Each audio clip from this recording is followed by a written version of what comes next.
కామారెడ్డి జిల్లా బాన్సువాడ నియోజకవర్గ కాంగ్రెస్లో వర్గ విభేదాలు తారాస్థాయికి చేరాయి. ఎమ్మెల్యే పోచారం శ్రీనివాసరెడ్డి తన అనుచరులకే కాంట్రాక్టులు అప్పగిస్తున్నారని ఏనుగు రవీందర్ రెడ్డి వర్గీయులు ఆరోపించారు.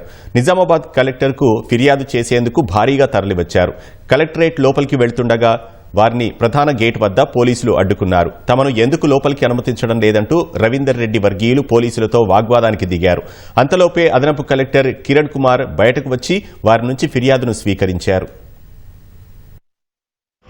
ఏమనంటే ముఖ్యమంత్రి గారి దగ్గరికి వెళ్ళడం, బ్లాక్మెయిల్ చేయడం, బ్లాక్మెయిల్ కూడా ఇట్లా నాకు ఈ పని చేస్తే ఉంటా లేకపోతే మళ్ళీ నేను బీఆర్ఎస్ అని వ్యవస్థని, శాసన వ్యవస్థని చట్టాలని గౌరవించమని వాటిని పక్కకు పెట్టి కేవలం బ్లాక్మెయిల్ కాగలుగుతూ బాన్సువాడ నియోజకవర్గాన్ని ఆయన ఒక ఆదాయవంతులు అక్కడ మందిరాల్లో ఉన్నటువంటి ఇష్టం కానీ, గ్రామాల్లో ఉన్నటువంటి గురం కానీ, లేకపోతే ఈ రకంగా వచ్చే అభివృద్ధి కార్యక్రమాలు కానీ, లేదంటే ఏదైతే ప్రభుత్వం సిఎంఆర్ కస్టమ్ రైస్ మిల్లింగ్కి ఏదైతే ఇస్తుందో వాటన్నిటిని దొడ్డిదారులు బయట పంపించడం